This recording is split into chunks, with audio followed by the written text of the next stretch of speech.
dumping area here. So you can see a couple of biodegradable compostable plastic bags exposed. What we do before the food waste gets here is we actually lay out a bed of leaves that are collected in the fall. We stockpile those. We spread a bed out every day so that when the generators, the large generators who bring our food waste in, when they dump it, the liquid is absorbed immediately, and then the guys with the end loader just literally scoop it up and kind of wrap it all back in. So there's a bunch of food waste under this pile of leaves, and we're just seeing a little bit that's exposed here. The next step in the process then is that we grind, and our grinder is over here to the side, and we have a Vermeer grinder, which is cool as an Iowa product. We're very proud of that.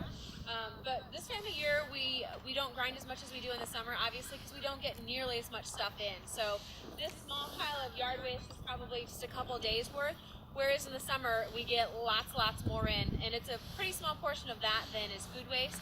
But we're getting about one load of food waste every other day or so at this point. So logistically, it's very manageable. But this is literally what our food waste pile looks like at the very beginning stages when it comes into us.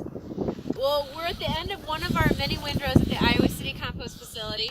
Behind me, you can see there's about 6 or 7 more here, and we have active windrows going, 6 or 7 active windrows going year-round. Our process from the beginning with the grinding to the end to the screening and the month that it has to cure before we can sell it, that whole process is somewhere between 6 and 9 months depending on the weather. So it does, the compost process does slow down a little bit with the cold in the winter, but I have our handy temperature probe here to show you just how much it actually still does process in the winter. So we can take this out, and it's about maybe 12 degrees out here right now. It's pretty chilly. It's a good Iowa winter day. So we're going to say it's 12 degrees. And I'm going to push this into the windrow pile so I can avoid the ice here. And it's immediately shooting up. It's almost to 60 degrees already. So the internal temps of these piles really help the bugs and the microbes and everything process year-round. And we turn it once a month to make sure they have enough oxygen. And you can see we have the snow piled on, so there's additional moisture that's retained from that as the snow melts in the spring. We're up to 100 degrees now.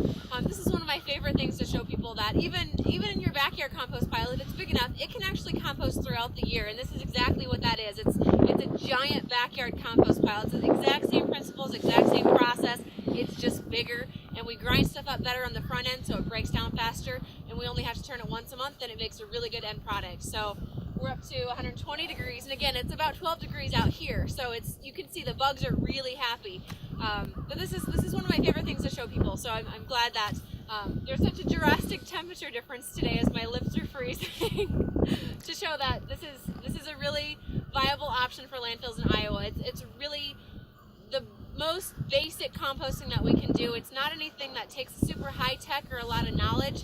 It's just making sure it gets done and getting the word out to your customers that you can divert this material from the landfill and make some really good productive compost out of it.